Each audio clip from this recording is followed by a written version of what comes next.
Terus bagaimana hubungan dengan anak saya yang sekolah di pesantren? Ini mau nanya. Jika sudah bersuci atau berwudu, Terima kasih kemudian Bapak. bersuci wudhunya batal. Wudhunya batal. Bismillahirrahmanirrahim. Assalamualaikum warahmatullahi wabarakatuh. Alhamdulillahi wa kafa wassalatu wassalamu ala nabiyil mustafa wa ala alihi wa sahbihi wa man iktafa amma ba'd. Ikhwatal iman pemirsa Fatwa TV rahimani wa rahimakumullah dimanapun Anda berada. Alhamdulillah senang sekali rasanya bisa kembali bersua menyapa Anda semua dalam program live interaktif Fatwa TV kali ini dengan tema fikih ibadah bersama guru kita Al-Ustadz Anas Burhanuddin LCMA hafizahullahu ta'ala. Salam salam semoga tercurahkan kepada Nabi kita yang mulia, Rasul tercinta Nabi Muhammad sallallahu alaihi wasallam, juga kepada keluarga beliau, para sahabat beliau, serta orang-orang yang istiqomah di atas sunnah beliau hingga akhir zaman. Allahumma sholli ala Muhammad wa ala ali Muhammad. Ikhwatul iman pemirsa Fatwa TV rahimani wa rahimakumullah dimanapun Anda berada. Alhamdulillah telah ada bersama kita di studio TV Fatwa TV Jember. Pemateri kita pada kesempatan kali ini Al-Ustadz Anas Burhanuddin LCMA hafizahullah ta'ala yang merupakan salah satu anggota Dewan Fatwa Perhimpunan Al-Irsyad. Mari kita sapa beliau. Assalamualaikum warahmatullahi wabarakatuh Ustadzana. Waalaikumsalam warahmatullahi wabarakatuh. Gimana kabarnya Ustadz di sore hari ini? Alhamdulillah saya baik. Antum juga baik? Alhamdulillah sehat Ustadz. Alhamdulillah. Kita doakan para pendengar dan pemirsa kita juga baik-baik selalu dan senantiasa dilindungi oleh Allah Subhanahu wa taala. Allahumma amin. Jazakumullah khairan atas waktu telah menyempatkan hadir untuk tentunya merespon pertanyaan daripada pemirsa Fatwa TV dan kaum muslimin secara umum yang selesai 1 jam ke depan kita bersama-sama istifadah dengan Ustaz insyaallah taala. Bismillah. Allahumma barik barakallahu fikum. Ikhwatul iman pemirsa Fatwa TV rahimani wa rahimakumullah dimanapun Anda berada. Live interaktif kita kali ini juga ikut dirilai oleh radio yang tergabung di RTVC, di antaranya Radio Bembas Yogyakarta, Radio Sahabat Tegal Jawa Tengah, Radio MDFM Probolinggo, Radio Amuba Pangkal Pinang, Radio Sago FM Sumatera Barat, Radio Gema FM Bontang, Radio Al-Hikmah Banyuwangi, kemudian Radio Albina Aim Bekasi, Radio Tua FM Riau dan Radio Mas FM Sragen. Kita ucapkan terima kasih wa jazakumullah khairan. Dan untuk berpartisipasi para pemirsa, para pendengar dimanapun Anda berada di 033154468087 033154468087. Baiklah, berikutnya kita akan dengarkan sedikit nasihat dari Al-Ustadz kepada beliau. Faltafadhal mashkura ma'jura. Bismillahirrahmanirrahim. Para pemirsa dan pendengar yang dirahmati Allah Subhanahu wa taala, para ulama kita menjelaskan bahwasanya ikhlas adalah salah satu syarat diterimanya amalan-amalan kita di sisi Allah Subhanahu wa taala. Maka seorang muslim harus melihat ikhlas sebagai sebuah kewajiban yang harus dia penuhi dalam setiap ibadahnya. Namun seorang muslim hendaknya juga melihat ikhlas dan niat ini sebagai ladang penambah pahala di sisi Allah Subhanahu wa taala. Karena saat kita melihat sesuatu sebagai sebuah kewajiban, itu kadang-kadang membebani kita. Kita melihatnya sebagai sesuatu yang berat. Namun kalau kita melihatnya sebagai sebuah ladang pahala atau sebagai sebuah tambahan untuk menambah pahala kita, maka hal itu bisa membuat sebuah ibadah menjadi lebih ringan. Nah, di sini ikhlas atau memasang niat atau ihtisab ini adalah sesuatu yang harus kita wujudkan. Dan meskipun dia adalah amalan hati, kalau kita melihatnya sebagai sebuah kewajiban, maka itu kadang-kadang membebani kita. Maka salah satu kiatnya adalah kita melihat ikhlas, kemudian memasang niat dan ihtisab sebagai perspektif lain, ya, atau dari perspektif lain, yaitu bahwasanya ini yang akan menambah pahala kita. Bukan hanya menyelamatkan amalan kita, tapi dia menambah pahala kita. Ya, karena ketika seseorang ihtisab, dia memasang niatnya sebelum beribadah kepada Allah Azza wa Jalla, maka di situ dia sudah mendapatkan pahala dulu. Nah, sebelum nanti dia akan mendapati ibadahnya diterima oleh Allah Subhanahu wa taala. Kenapa? Karena dia ikhlas di situ. Nah, tapi sebelum dia mulai beramal, ketika dia sudah memasang niat, maka dia telah melakukan sebuah amalan hati, sebuah ibadah hati yang akan menambah kualitas amalan dia. Maka seorang muslim bisa memakai perspektif ini ya untuk lebih bersemangat lagi memasang niat, bersemangat lagi untuk ikhlas dalam setiap amalan kita. Di samping kita sadar bahwasanya ibadah kita tidak diterima kecuali dengan keikhlasan itu, kita juga memasang niat kita dalam rangka menambah pahala dalam ibadah yang kita lakukan. Ya, baik, ini adalah sebuah kiat yang bisa kita lakukan agar ihtisab atau pasang niat itu menjadi sesuatu yang lebih ringan untuk kita lakukan. Ya, di sana ada pahala. Ya. Amalannya adalah amalan hati, kemudian di situ ada pahala. Maka saya berharap dengan memakai perspektif seperti ini, ya, sudut pandang yang agak lain, ya, kita bisa menjadikan ihtisab dan memasang niat sebagai sebuah ibadah yang lebih ringan, sehingga kita semakin tergerak untuk menjaganya dan mengamalkannya. Ustaz, barakallahu fikum. Jadi sini maksudnya Ustaz, sudah meniatkan ikhlas saja sebelum beramal itu sudah ada pahala, ya begitu Ustaz? Iya, betul, iya, betul. Jadi ketika kita mengolah hati kita, kita menggerakkan hati kita dengan keikhlasan, kita memasang niat sebelum kita sholat atau puasa, maka itu sudah pahala tersendiri. Masya Allah. Nanti ibadahnya kan berupa sholat, itu kan ibadah berupa ibadah badan, ya, ibadah jawarih. Nah, kemudian puasa juga adalah ibadah badan. Nah, sebelum itu kita sudah punya peluang untuk dapat pahala dulu melalui apa? Melalui ibadah niat dan ihtisab tadi itu. Ya, jadi ini kadang-kadang dilupakan oleh sebagian umat Islam dan mereka kurang antusias atau kurang memperhatikannya. Ya, baik. Namun ikhlas sangatlah berat Ustaz ya. Baik, ya, betul tentunya. Ya. Semoga Allah jadikan semua amalan kita ikhlaskan Allah Subhanahu wa taala dan Allah menerima amal ibadah kita semua. Terus barakallahu fikum jazakumullah khairan untuk nasihat di pembukaan ini. Kaum muslimin, pendengar dan pemirsa di mana Anda berada, untuk bertanya langsung kembali ke mengajak Anda semua di 0331544687.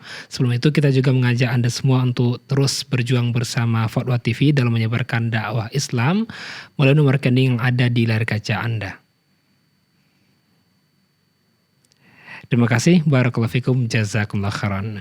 Berikutnya kita akan langsung angkat telepon, sudah masuk Ustaz. Dari hamba Allah di Magelang. Silakan Ibu. Assalamualaikum Fatwa TV. Waalaikumsalam. Mohon maaf mau bertanya. Silakan Ibu. Ya, saya kan punya anak umur 2 tahun. Nah, ini akhir-akhir ini saya kan mengajarkan tentang Allah gitu ya. Allah itu melihat kita dan segala macam. Nah, sempat dia tuh bilang gini, kalau saya menyuruh sesuatu tuh, misalnya matikan lampu gitu, dia jawabnya sempat kayak gini, nanti Allah aja yang matiin gitu. Nah, itu saya harus jawab gimana ya Ustadz? Baik, cukup Ibu.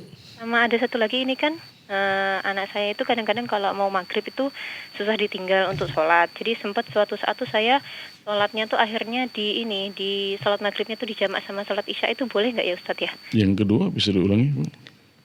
Jadi sempat suatu hari itu anak saya sedang sakit dan tidak bisa ditinggal untuk sholat maghrib.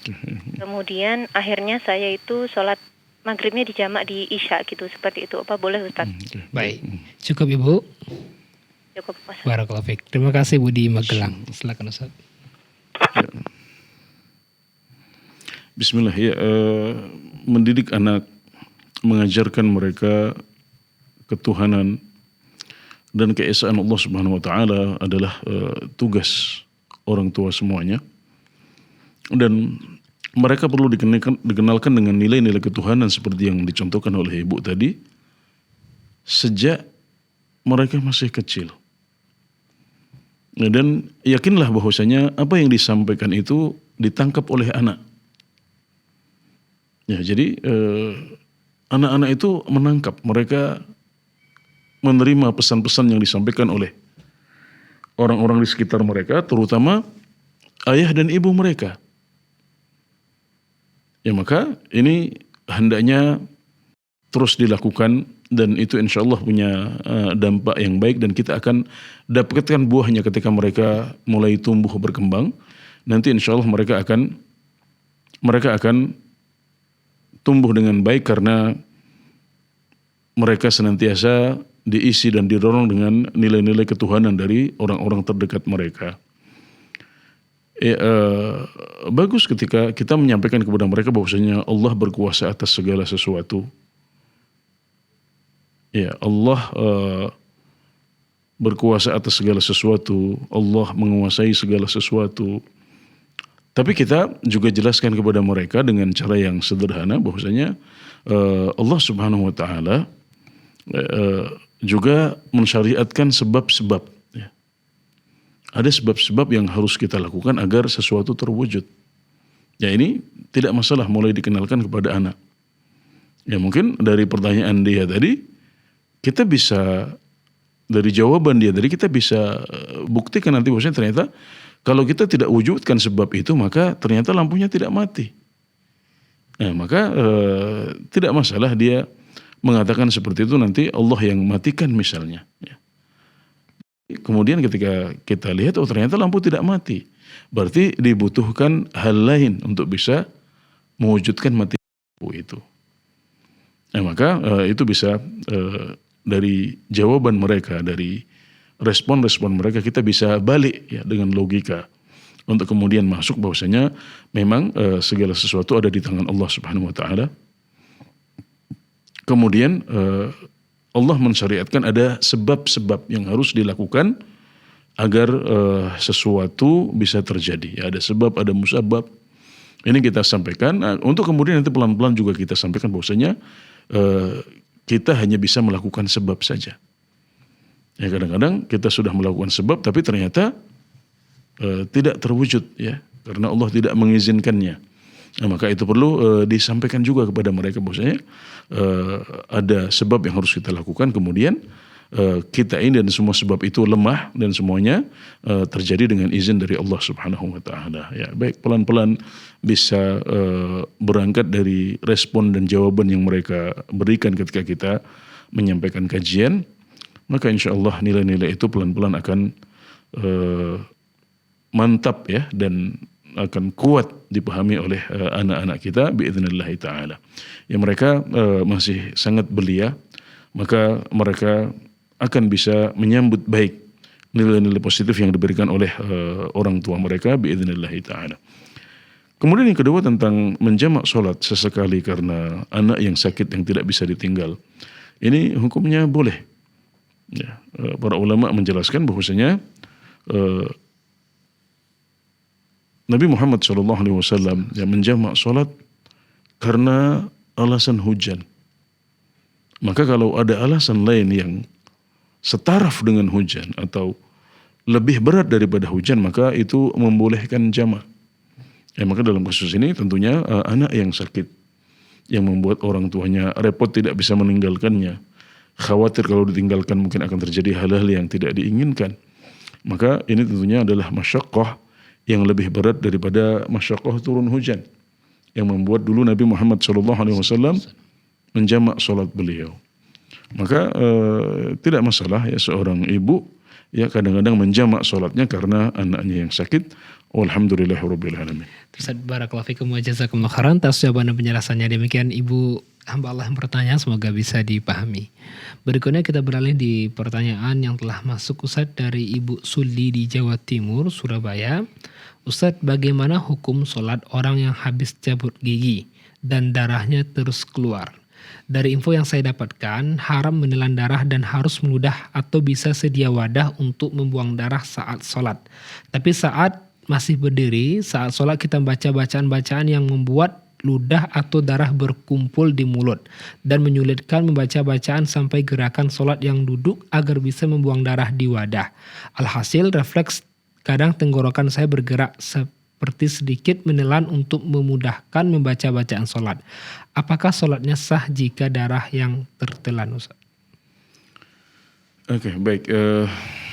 Darah yang keluar dari gusi kita atau dari sela-sela gigi kita itu perlu kita lihat dari dua sisi. Yang pertama, apakah itu membatalkan wudhu kita atau tidak? Jawabannya tidak. Ya, darah yang membatalkan wudhu kita adalah darah yang keluar dari dua kemaluan. Ya, ini adalah pendapat yang lebih kuat dari pendapat-pendapat para ulama, dan ini adalah pendapatnya mazhab Syafi'i juga. Ya, jadi darah yang membatalkan wudhu kita adalah darah yang keluar dari kemaluan kita, baik dari kemaluan belakang maupun dari kemaluan depan. Ya, kemudian sisi yang kedua adalah apakah menelan darah itu membatalkan sholat kita atau tidak. Ya. Jadi yang pertama adalah keluar darah batal wudhu atau tidak? Jawabannya tidak. Ya, sisi yang kedua adalah apakah menelan darah itu membatalkan sholat kita? Jawabannya iya. Ya, pada dasarnya ya, al-asal ya, pada dasarnya itu membatalkan sholat kita karena menelan darah itu termasuk makan. Ya. Dan makan itu membatalkan sholat kita. Ya, membatalkan wudhu tidak, tapi membatalkan sholat iya. Ya. Nah, maka tidak boleh kita menelan darah atau hal lain yang disebut sebagai makan secara urf atau secara adat, dan orang-orang mengatakan bahwasanya oh itu berarti makan atau itu berarti minum. Berarti itu tidak boleh kita lakukan selama kita sholat, dan kalau kita melakukannya maka itu menjadi pembatal sholat kita. Ya, tapi dikecualikan dari hal ini adalah hal-hal yang tidak bisa kita tepis. Sesuatu yang di luar kemampuan kita atau sesuatu yang sangat sulit untuk kita hindari. Ya. Nah, seperti menelan air ludah itu makan juga atau minum disebutnya. Ya. Tapi para ulama menyebutkan bahwasanya ini tidak membatalkan puasa kita, juga tidak membatalkan sholat kita. Ya, maka kenapa? Karena itu sangat sulit untuk dihindari.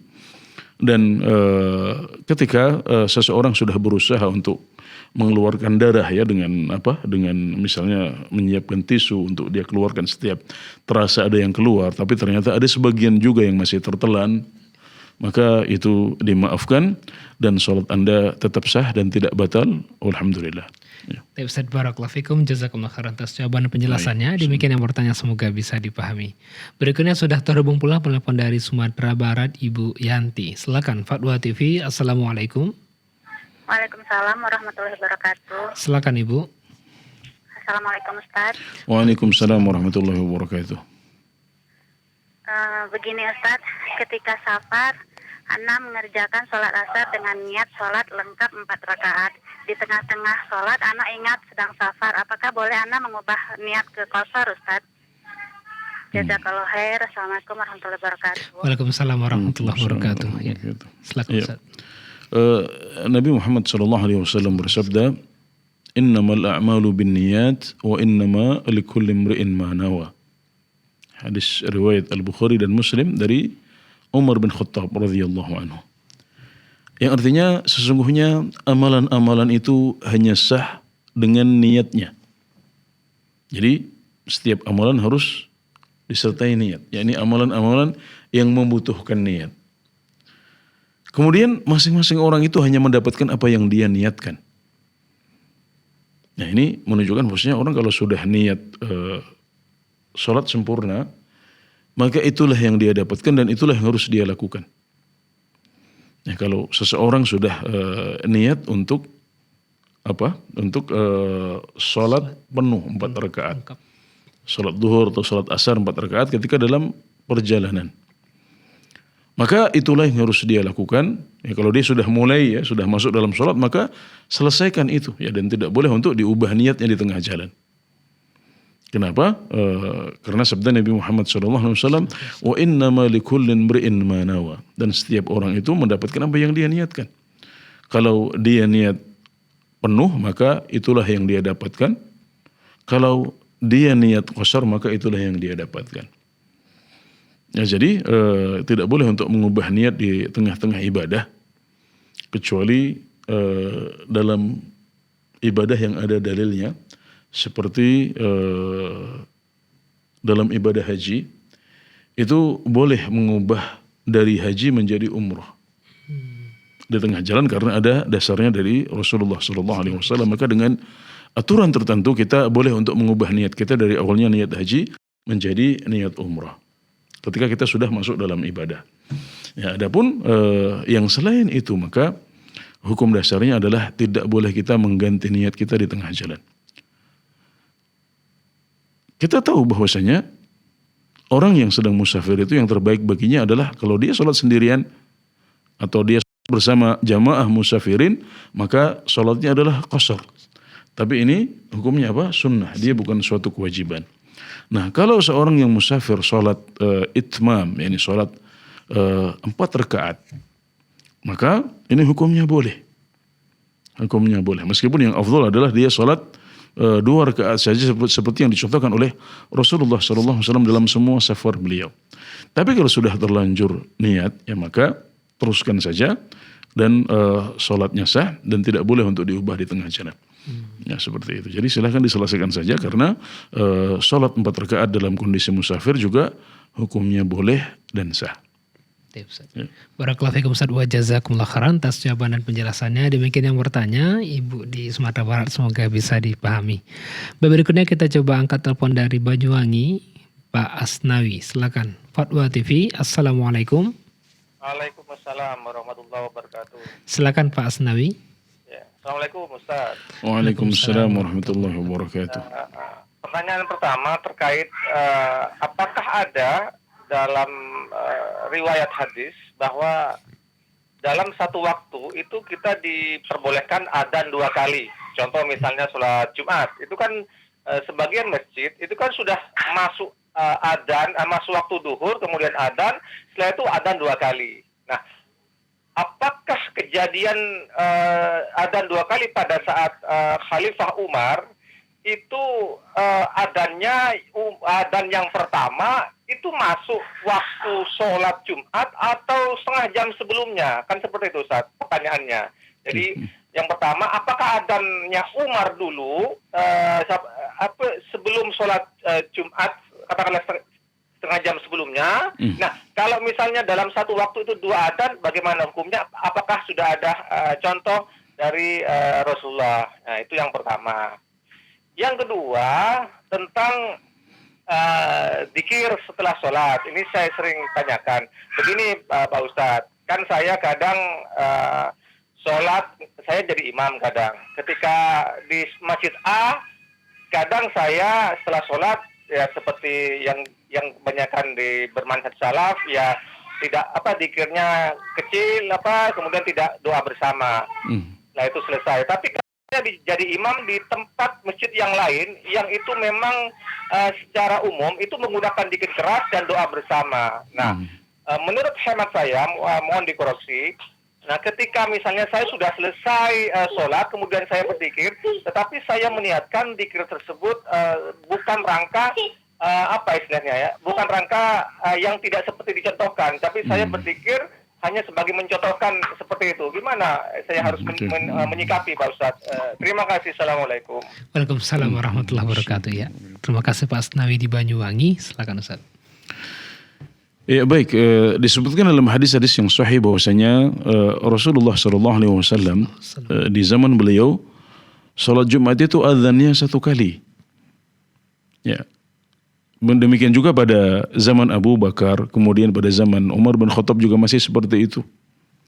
Baru pada zaman Utsman bin Affan radhiyallahu anhu, maka ketika umat Islam semakin banyak, maka beliau mensyariatkan ada azan 1 kali lagi sebelum masuknya waktu sholat Jumat.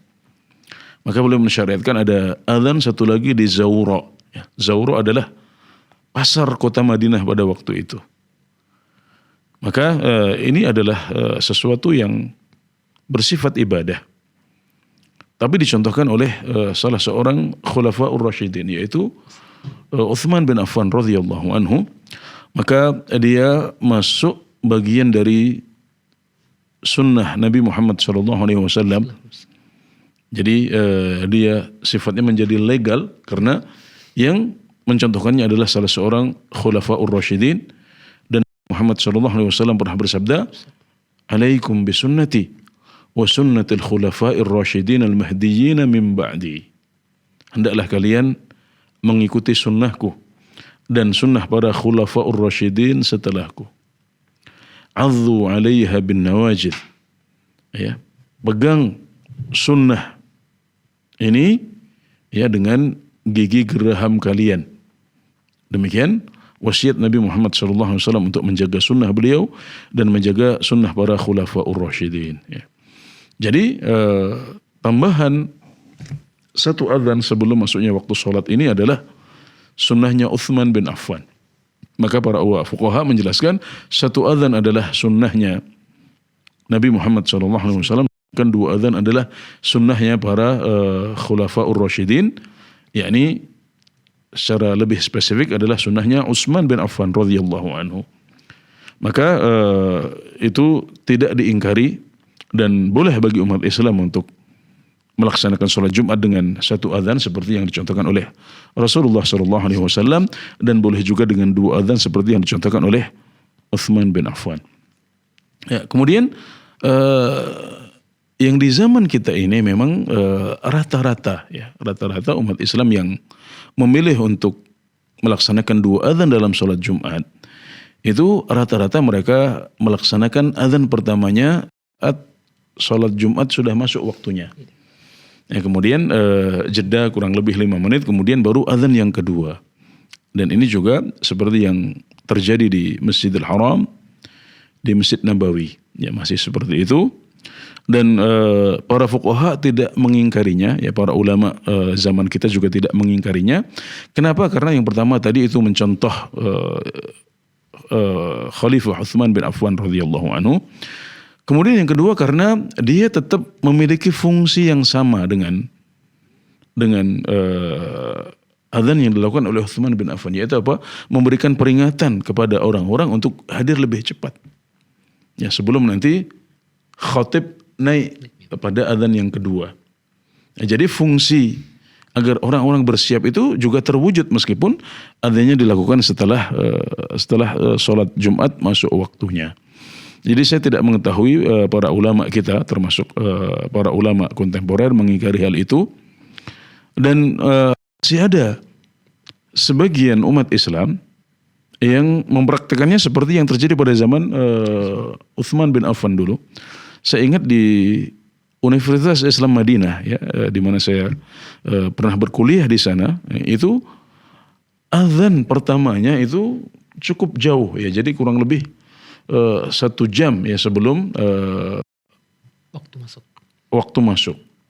Ya, seperti itu yang dipraktekkan, dan ini yang lebih dekat dengan apa yang dicontohkan oleh Utsman bin Affan radhiyallahu anhu. Sedikit berarti yang ideal atau yang benarnya seperti yang tadi di zaman Utsman gitu. Iya, itu yang terbaik. Yang terbaik karena fungsinya adalah untuk memberikan informasi kepada orang-orang untuk bersiap-siap. Itu hikmahnya. Ya. Ya, tapi kalau seperti yang dilakukan oleh umat Islam pada zaman sekarang di banyak tempat, saya tidak mengetahui para ulama mengingkarinya juga karena fungsi itu juga masih terwujud, ya, meskipun tidak seoptimal dan semaksimal seperti yang dilakukan oleh Utsman bin Affan radhiyallahu anhu. Barakallahu fikum. Yang kedua, zikir setelah sholat.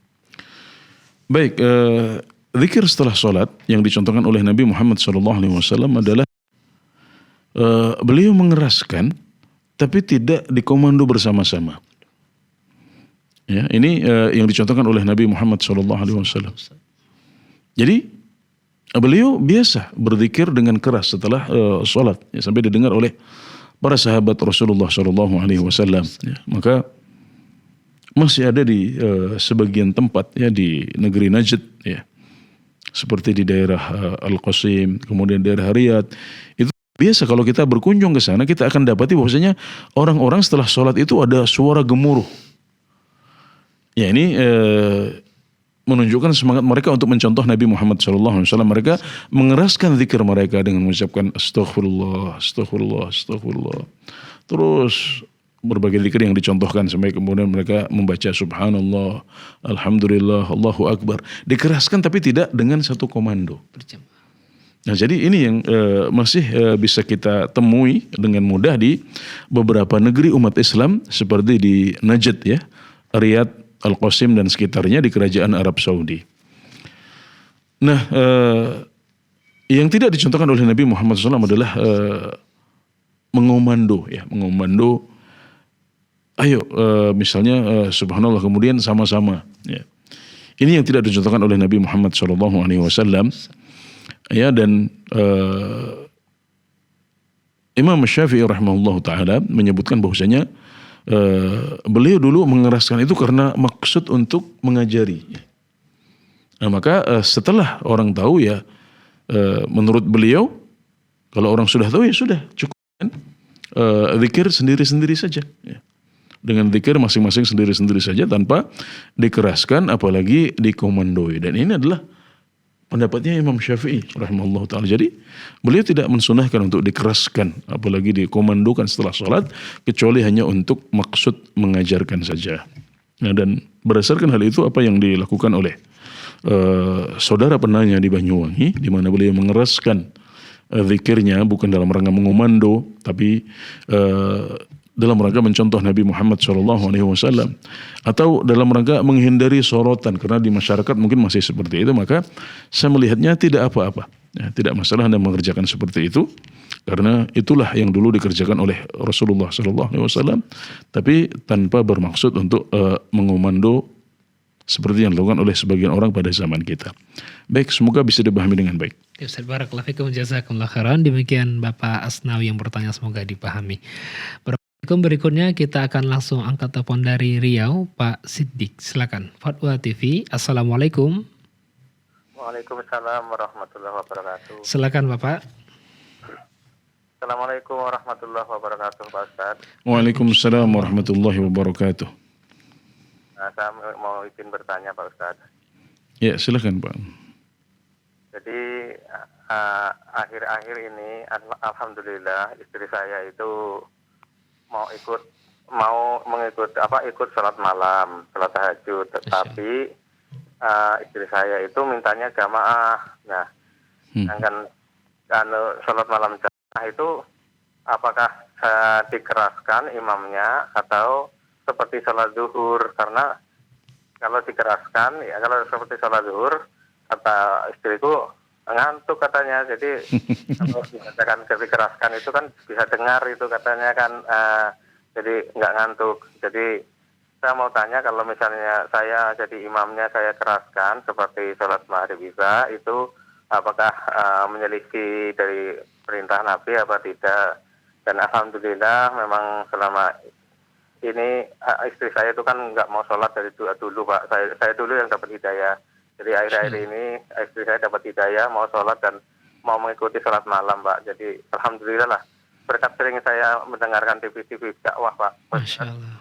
Saya mendapatkan satu keluarga ini sekarang alhamdulillah sudah mau beribadah semua itu kan hanya karena TV dakwah, karena saya bukan istilahnya orang pesantrenan, saya orang yang nggak pernah kenal agama dulu, Pak. Sekarang alhamdulillah hidayah sudah dapat itu kan. Tapi ya itu kalau sholat malam itu saya jadi imam itu saya ngeraskan bacaan, Pak Ustaz. Apakah itu menyelisih apa tidak, Pak Ustaz? Baik, cukup Pak Siddiq. Ya. Cukup pertanyaannya, cukup. Cukup, Pak. Barakallahu fiik. Baik, terima kasih Pak Siddiq. Tunggu jawabannya. Silakan Ustaz. Ya baik, Masya Allah. Kita berharap nih semoga ceritanya Pak Siddiq ini juga menginspirasi para pendengar dan pemirsa yang lain. Semoga mereka tergerak, oh Masya Allah, saudara kita di Riau sana rajin untuk sholat malam. Ternyata lewat televisi dakwah saat Iya, Masya Allah ya, dengan sebab mendengar televisi dakwah, dan salah satunya adalah Fatwa TV. Ya, kita berharap ini bisa menginspirasi yang lain ya untuk semakin rajin beribadah kepada Allah Subhanahu wa taala, juga untuk mengamalkan apa yang didengar. Nah, jadi mendengar, menyimak, kemudian sedikit demi sedikit diamalkan, itu insya Allah tanda ilmu yang bermanfaat. Ya, itu adalah tanda ilmu yang bermanfaat, dan kita mengetahui bahwasanya buah dari ilmu adalah beramal. Maka kita doakan semoga Pak Siddiq di Riau dan juga para pendengar dan pemirsa yang lain diberikan istiqomah oleh Allah Azza wa Jalla untuk qiyamul lail dan melaksanakan ibadah-ibadah sunnah. Iya. Ibadah yang dicontohkan oleh Nabi Muhammad SAW dilakukan secara sendiri. Boleh kadang-kadang dilakukan secara berjamaah. Ya, para fuqaha menjelaskan seperti itu. Apa yang dilakukan oleh Nabi Muhammad SAW secara sendiri, misalnya sholat malam beliau, sholat duha beliau, itu boleh sesekali dilakukan secara berjamaah. Ya, dan kalau sholat malam dilakukan secara berjamaah, maka sunnahnya adalah dengan dikeraskan. Dikeraskan. Seperti yang dicontohkan oleh Nabi Muhammad SAW pada malam-malam Ramadan. Ya, pada malam-malam Ramadan, salat tarawih itu sunnahnya dikeraskan. Karena biasanya bacaannya lebih panjang, maka orang-orang di belakang menyimak. Dan kalau bacaannya bagus, qori'nya bagus, maka orang semakin bersemangat untuk mengikuti salat tersebut. Ya, maka itu juga yang disyariatkan untuk umat Islam di rumah-rumah mereka. Ya. Mereka boleh untuk mengerjakan qiyamul lail secara berjamaah, dan kalau mereka mengerjakan secara berjamaah maka sunnahnya adalah dengan dikeraskan seperti yang dicontohkan oleh Rasulullah SAW. Dan itu yang kita bisa lihat dipraktikkan oleh para ulama, ya, di paling tidak di masjidain, ya. Yakni Masjidil Haram dan Masjid Nabawi, ya, di mana salat malam di sana, qiyamul lail pada malam-malam bulan Ramadan itu dilakukan dengan dikeraskan. Maka yang Bapak lakukan sudah benar, ya, silahkan diteruskan, tidak masalah. Alhamdulillah itu sudah sesuai dengan sunnah Nabi Muhammad SAW. Ustaz, Masya Allah, barakallahu fikum, jazakumullah khairan atas jawaban dan penjelasannya.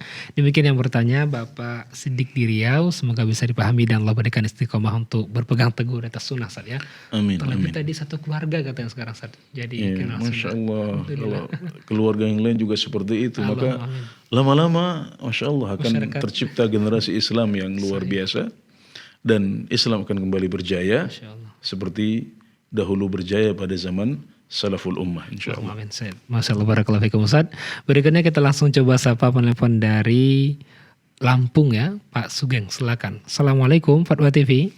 Waalaikumsalam, Tat. Ini Ana mau bertanya seputar fikih sholat. Ya, silakan Bapak. Yaitu begini, Tat. Ketika salah satu imam rawatib di salah satu masjid lingkungan Ana itu ada beberapa orang yang terpilih sebagai imam rawatib, termasuk Ana gitu. Jadi Ana berusaha untuk mengenalkan sunnah kepada beberapa anggota takmir di masjid lingkungan Ana. Namun karena di situ memang mayoritas, jadi Ana memang ambil celah. Artinya Ana menyampaikan hal sunnah itu Ana lihat sikonnya dulu gitu. Namun bukan serta-merta ketika mereka yang mengimami itu mereka Ana lihat isbal atau baca bismillahnya dikeraskan atau yang lain. Sementara Ana terkesan diam dulu, Tat. Baik. Iya. Ini gimana ini, Tat? Kemudian masalah ini, Tat, Ana insya Allah bukan riak, Tat. Jadi karena kadang terbangun sepertiga malam untuk qiyamul lail itu kadang-kadang agak, ya katakanlah agak berat. Ana ganti dengan sholat duha yang insya Allah Ana hampir melazimkan. Kemudian Ana mau nanya, Tat, jadi ketika habis sholat sunnah duha itu adakah doa khusus yang harus kita kita meminta kepada Allah, mohon kepada Allah untuk menengadah tangan gitu, Tat? Gimana? Syukran, jazakallahu khair, tafadhol. Jazakallah khair. Masya Allah. Terima kasih Pak Sugeng di Lampung Utara. Silakan, Ustaz. Ya, baik.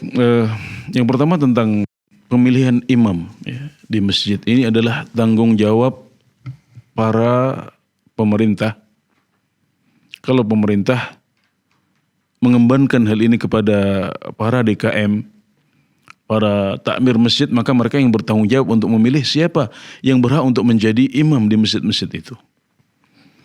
Rasulullah SAW pada zaman beliau pernah mengatakan, ya ummul qawma aqra'uhum li kitabillah. Yang berhak untuk menjadi imam adalah yang paling banyak hafalannya. Aqra'uhum ini artinya adalah yang paling banyak hafalannya. Kalau hafalannya sama-sama banyak, fa'alamuhum bis sunnah, maka yang paling mengetahui sunnah Nabi Muhammad SAW, yakni yang paling faqih, yang lebih faqih di antara keduanya. Nah, kalau sama-sama maka yang lebih dulu hijrah.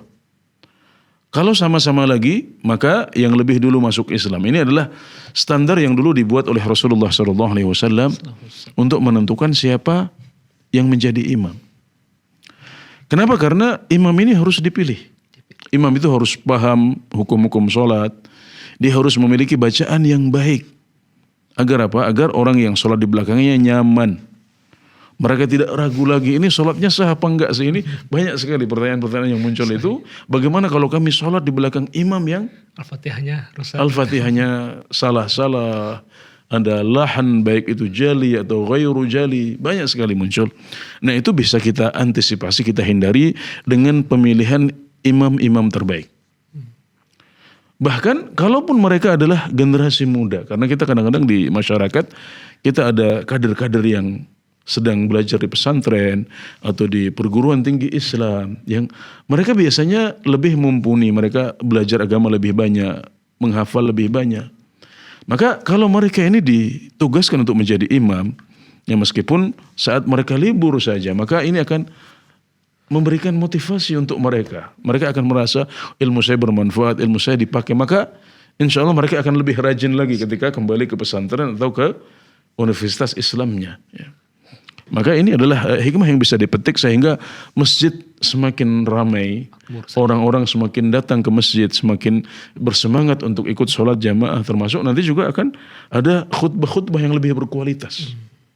Kenapa? Karena yang menyampaikan adalah orang-orang yang memang ahli dalam bidangnya, mereka adalah orang-orang yang di samping punya ilmu, mereka juga bisa menyampaikan dengan baik. Ini penting. Ya baik, dan orang yang tidak sepemikiran dengan kita, ya tetap boleh untuk menjadi imam, ya. Dan kita sah untuk sholat di belakangnya. Tentunya ketika kita berada di sebuah masjid, ada mekanisme takmir di sana, kita belum tentu untuk bisa mengatur semuanya. Maka kalau kuasa kita di situ terbatas, ya kita dibatasi oleh mekanisme takmir dan DKM yang memilih imam rawatib, ya, imam atau imam rawatib, beliau menyebutnya tadi rawatib di sini maksudnya bukan rawatib qabliyah atau ba'diyah, tapi maksudnya imam tetap. Imam tetap misalnya untuk sholat maghrib fulan, untuk sholat isya fulan, sholat subuh fulan, ya. Kalau memang di sebuah masjid ditetapkan imam dengan beberapa macam, ya maka yang terbaik adalah kita tetap sholat di belakang para imam itu. Tidak masalah, ya tidak masalah. Yang penting mereka adalah orang yang bisa membaca dengan baik, bisa memimpin sholat dengan baik. Maka meskipun mungkin ada beberapa perbedaan dalam beberapa permasalahan seperti yang disebutkan tadi, masalah isbal, masalah mengeraskan bacaan basmalah atau tidak masalah. Itu semua adalah masalah ikhtilafiyah di antara para fuqaha. Maka hendaknya kita tidak meninggalkan sholat di masjid itu gara-gara perbedaan-perbedaan tadi itu. Ya kemudian masalah diskusi tentang isbal, diskusi tentang mana yang lebih baik dikeraskan bacaan basmalahnya atau tidak, itu bagian dari diskusi. Itu ranah ilmiah yang sangat sehat untuk dikembangkan di masjid kita. Silahkan diskusi. Kalau bisa sepakat alhamdulillah, kalau tidak ya nanti menghormati pendapat masing-masing, ya. Dan nggak perlu gaduh di masjid gara-gara permasalahan-permasalahan seperti itu. Walhamdulillah. Ustaz, istilah takmir DKM ini mungkin di Sumatera itu pengurus mungkin Ustaz ya. Pengurus ya, kalau di sana nggak familiar disebut DKM atau takmir ya. Baik pengurus masjid, insya Allah Pak Sidik tadi. Pak Sugeng. Pak Sugeng di Lampung, insya Allah semoga bisa dipahami dengan baik. DKM itu Dewan Kemakmuran Masjid. Ya, kalau takmir masjid ya itu versi Arabnya seperti itu ya. Baik, ada satu pertanyaan lagi tentang sholat malam yang berat, kemudian sholat duha, adakah bacaan khusus? Oke, baik. Kalau kita kesulitan untuk bangun malam, maka wasiat Nabi Muhammad SAW untuk Abu Hurairah adalah witir sebelum tidur. Jadi Pak Sugeng bisa mengerjakan sholat malamnya sebelum tidur.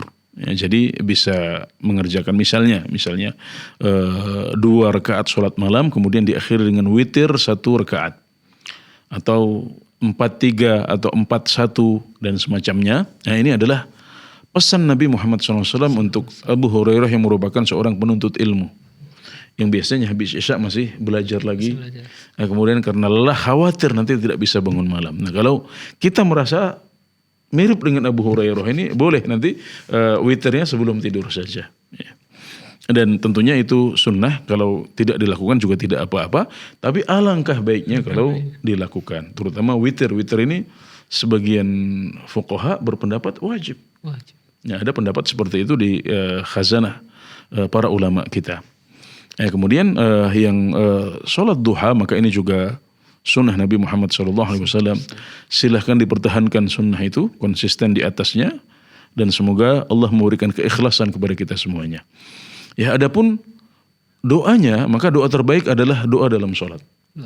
Ya, kalau kita punya doa yang ingin kita lantunkan, maka alangkah baiknya kalau kita mengucapkannya dalam sujud kita saat sholat duha atau sebelum salam. Nah, itu adalah dua waktu terbaik untuk melantunkan doa dalam sholat. Tapi kalau misalnya kita baru teringat untuk berdoa setelah salam misalnya, maka tidak masalah Bapak mengangkat tangan, ya, karena pada dasarnya mengangkat tangan itu adalah adab untuk berdoa. Ya, mengangkat tangan adalah adab dalam berdoa. Maka dimanapun kita berdoa, kita disunnahkan untuk mengangkat tangan, kecuali yang ada dalilnya tidak dianjurkan mengangkat tangan seperti dalam khutbah Jumat. Nah, itu baru kita katakan di situ tidak disunahkan untuk mengangkat tangan. Tapi selain itu, maka sunnahnya adalah kita mengangkat tangan, termasuk kalau seseorang baru ingat ingin berdoa setelah dia salam dari sholat duhanya. Seperti yang ditanyakan oleh Pak Sugeng tadi. Itu Ustaz, barakallahu fikum, sedikit tambahan Ustaz. Ketika khutbah tidak diperkenankan khatib mengangkat tangan untuk berdoa Ustaz, ya. Betul. Namun kalau pernah dengar kalau diminta istisqa ya. itu diperbolehkan Ustaz. Iya, betul, iya. Nah, kemudian jadi saat khutbah ini tidak disebutkan Nabi mengangkat tangan. Para sahabat juga tidak disebutkan mengangkat tangan. Ya, bahkan disebutkan mereka tidak mengangkat tangan dalam doa dalam sholat Jumat, dalam khutbah Jumat maksud saya. Ya. Maka itulah yang terbaik, ya, untuk diikuti. Dan yang diriwayatkan dari Nabi Muhammad SAW adalah beliau mengangkat tangan dalam khutbah Jumat saat sedang istisqa saja. Yani saat beliau sedang berdoa dalam khutbah. Karena istisqa itu bisa istisqa dengan sholat, ya, sholat istisqa. Bisa juga istisqa dengan sekedar berdoa saja. Misalnya doa minta hujan dalam khutbah Jumat. Nah, dalam posisi seperti itulah Nabi Muhammad SAW diriwayatkan mengangkat tangan beliau di tengah-tengah khutbah Jumat. Ya, jadi seperti itu, maka hendaklah kita juga bisa mencontoh beliau dalam sunnah-sunnah yang detail seperti ini. Jadi ini berlapis-lapis. Jadi pada dasarnya sunnah untuk mengangkat tangan dalam doa. Ya, kemudian dalam khutbah Jumat secara khusus tidak disyaratkan untuk mengangkat tangan. Kecuali dalam posisi istisqa atau minta hujan di tengah-tengah khutbah. Jadi ini adalah pemahaman yang detail, ya. Yang mungkin kita suka kadang-kadang lupa karena ini berlapis-lapis tadi itu. Tapi insya Allah kalau kita berusaha untuk memahaminya kemudian mengamalkannya, itu menjadi mudah. Kita tidak mudah lupa karena kita amalkan. Maka kalau khutbah Jumat ada khatib sedang berdoa, ya sudah kita amini tanpa mengangkat tangan. Seperti yang dicontohkan oleh para sahabat Rasulullah SAW ketika mereka mengaminkan doanya Nabi Muhammad SAW. Mereka mengatakan amin, amin, tapi tanpa mengangkat tangan. Kenapa?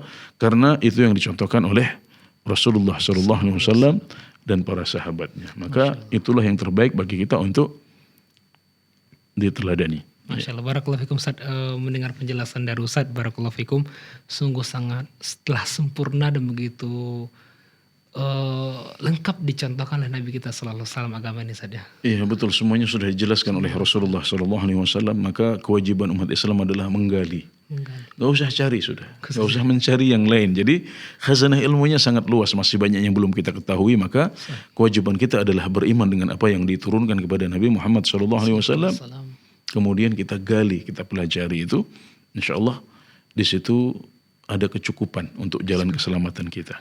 Alhamdulillah. Barakallahu fikum Ustaz, jazakumullah khairan. Semoga Allah istiqomahkan kita di atas agama ini dan di atas sunnah Nabi sallallahu alaihi wasallam. Sampai orang-orang Yahudi iri. Sahih. Gimana Ustaz? Dengan kesempurnaan agama Islam ini, di mana ketika mereka mendengar turun surat Al-Maidah ayat 3. Al-yawma akmaltu lakum dinakum wa atmamtu alaikum ni'mati wa raditu lakumul Islam madina. Mereka mengatakan ada satu ayat dalam Al-Quran yang kalau seandainya ayat itu turun kepada kami, maka kami akan jadikan hari turunnya ayat itu sebagai hari raya. Yang mereka maksud adalah ayat al-yawma akmaltu lakum dinakum wa atmamtu alaikum ni'mati wa raditu lakumul Islam madina. Maka inilah ayat yang kadang-kadang kita sebagai umat Islam kurang mensyukurinya, kurang menyadarinya. Akhirnya apa buahnya? Karena kita tidak sadar kesempurnaan itu, kita cari yang lain. Kita ciptakan ibadah-ibadah baru. Kita ciptakan tata cara ibadah-ibadah yang baru. Ini adalah tidak menyadari kesempurnaan dan tidak mensyukuri kesempurnaan. Nah, maka akhirnya apa yang dicari? Cari yang lain. Cari yang segar-segar, yang ide-ide segar. Padahal itu menyelisihi apa yang telah dicontohkan oleh Nabi Muhammad SAW. Sepertinya harus terus mengkaji atau mempelajari tentang keutamaan Islam, fadlul Islam. Iya betul ya, dan melalui acara-acara di sini di Fatwa TV kita berharap bisa mewarnai, bisa mengenalkan sunnah Nabi Muhammad SAW yang murni, yang tanpa ditambah-tambah. Itu insyaallah misi dari kita semuanya biidznillah ta'ala. Masya Allah, barakallahu fikum, jazakallah khairan. Semoga memantik semangat kita untuk terus belajar dan bisa mengamalkan ilmu telah kita pelajari. Dan bersyukurlah kita semua kaum muslimin di mana berada untuk atas nikmat yang sangat agung ini, nikmat Islam yang Allah berikan kepada kita. Semoga Allah matikan kita dalam keadaan Islam. Amin ya rabbal alamin. Dan mungkin terakhir Ustaz, kita bacakan soal terakhir ini dari meja redaksi Fatwa TV, Saudari Dinda di Sukoharjo, Jawa Tengah, Ustaz. Bismillah, Ustaz mau bertanya. Saat ini di sebagian wilayah kami ketika adzan zuhur, posisi matahari belum tergelincir. Kira-kira lebih dari 5 menit untuk posisi matahari tergelincir. Apakah sah jika saya menunggu matahari tergelincir dan tidak ikut sholat jemaah yang biasanya saya berjemaah? Bagaimana kita menyikapi hal tersebut, Ustaz? Okay. Baik, para ulama sepakat bahwasanya awal waktu sholat zuhur adalah saat matahari tergelincir. Jadi ini adalah kesepakatan para ulama. Bahkan tidak ada perbedaan pendapat di antara para ulama dalam poin ini, dalam masalah ini.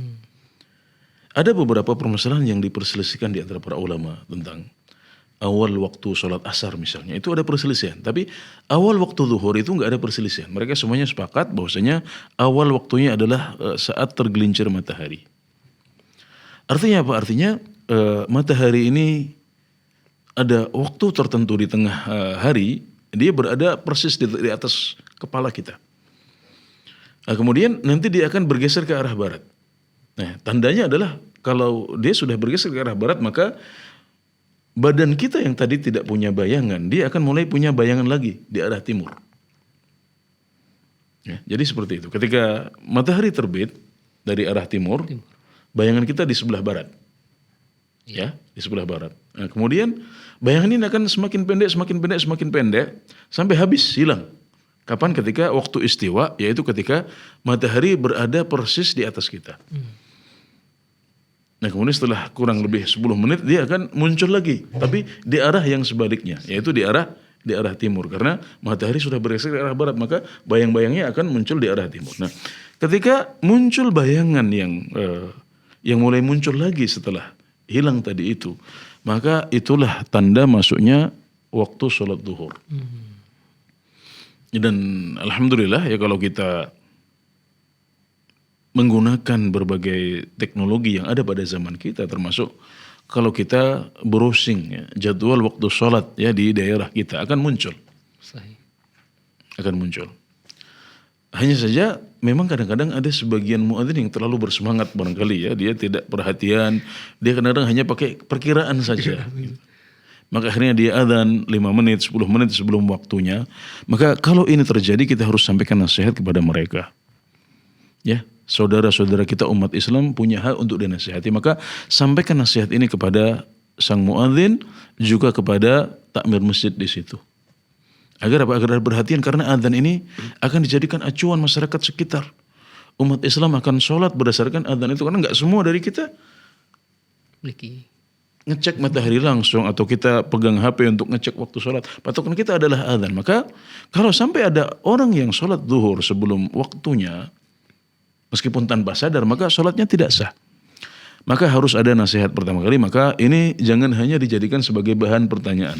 Tapi kalau memang benar seperti itu, sampaikan nasihat dulu kepada si muadzin, sampaikan nasihat kepada pengurus masjid. Takmir ya, kalau di Sumatera pengurus masjid ya. Seperti itu. Kemudian apakah kita boleh untuk tidak sholat berjamaah? Pertanyaan selanjutnya. Ya kita katakan kalau jedanya hanya sekitar 5 menit, biasanya nanti iqamatnya kan setelah itu. Berarti insya Allah iqamahnya saat kita melaksanakan sholat duhur itu waktunya sudah masuk insya Allah. Karena biasanya jeda antara adzan dengan iqamat itu bisa 10 menit. Di tempat yang cepat mungkin sekitar 5 menit. Jadi insya Allah sudah aman. Insya Allah sudah aman. Maka jika seperti itu maka tidak ada alasan bagi kita untuk kemudian saya tidak berjamaah. Ya, jadi yang pertama harus nasihat. Nah, kemudian yang kedua, kalau kita bisa pastikan bahwasanya takbiratul ihram dilakukan ketika zawal sudah masuk, ya, matahari sudah tergelincir, maka tidak ada alasan bagi kita untuk tidak ikut sholat jamaah di situ. Kapan kita punya alasan? Kalau kita yakin bahwasanya setelah kita sampaikan nasihat, setelah kita sampaikan masukan dari kita dan kita yakin betul nih, mereka ternyata ngeyel, dan terbukti ketika takbiratul ihram waktunya belum masuk, makanya di situ kita nggak sholat berjamaah di situ karena bisa di tempat yang lain ya, atau kita sholat di situ tapi kita meniatkannya sebagai sholat sunnah untuk kemudian kita melaksanakan sholat duhur sendiri ketika waktunya sudah masuk. Kenapa? Karena sholat itu tidak sah kalau dilakukan sebelum waktunya masuk. Maka ini penting, ini berhubungan dengan sholat kita, berhubungan dengan sholatnya muadzin, berhubungan dengan sholatnya jamaah masjid dan bahkan umat Islam di sekitar situ. Maka ini penting untuk dibahas, untuk disampaikan dan diangkat kepada para takmir masjid sehingga apa yang dikhawatirkan di sini kan akibatnya kan orang kan ragu-ragu kan akhirnya kan mau ke masjid pun ragu-ragu. Kalau itu benar kan masjidnya bisa kosong nanti. Nah, maka untuk maslahat bersama, maka kita harus biasakan yang namanya amar ma'ruf nahi munkar, ya, mengajak kepada kebaikan, mencegah dari kemungkaran. Ini harus kita budayakan dan ini adalah salah satu fondasi dan sokoguru dakwah Islam. Maka mari kita kembangkan amar ma'ruf nahi munkar. Masya Allah, barakallahu fikum Ustaz. Karena waktu yang batasi Ustaz, tanpa terasa satu jam bersama-sama kita sefadah. Semoga jawaban telah disampaikan bermanfaat dan dipahami oleh seluruh penanya dan kaum muslimin. Dan untuk fikih ibadah sudah dibahas ya di Fatwa TV tentang sholat. Fikih ibadah, serial fikih ibadah sudah dibahas berkaitan dengan hal ini Ustaz di Fatwa TV. Sudah. Kita sudah mungkin bisa tentang, disaksikan di ya, bisa mungkin kalau ada siaran ulang insyaallah bisa didapatkan pada pembahasan tentang waktu sholat. Mungkin bisa juga dilihat di YouTube channel Fatwa TV ya, kaum muslimin pendengar dimanapun Anda berada. Ini mungkin yang dapat kami sajikan pada kesempatan ini Ustaz. Jazakumullah khairan barakallahu fikum atas waktu dan ilmunya, semoga bermanfaat dan dapat kita amalkan. Terus saksikan live interaktif Fatwa TV setiap hari Senin hingga Jumat setiap pekannya. Dan untuk mendapatkan informasi kegiatan Dewan Fatwa Perhimpunan Al-Irsad dan juga Fatwa TV, Anda dapat akses di website kami www.dewanfatwa.com atau di fatwatv.id. Syukran, jazakumullah khairan, barakallahu fikum atas kebersamaan semua. Kita tutup dengan baca doa kafaratul majlis. Subhanakallahumma bihamdika, asyhadu an la ilaha illa anta, astaghfiruka wa atubu ilaik. Wassalamualaikum warahmatullahi wabarakatuh. Ya Allah. Terus bagaimana hubungan dengan anak saya yang sekolah di pesantren? Ini mau nanya. Sudah bersuci atau berwudu, kemudian bersentuhan dengan suami, wudunya batal.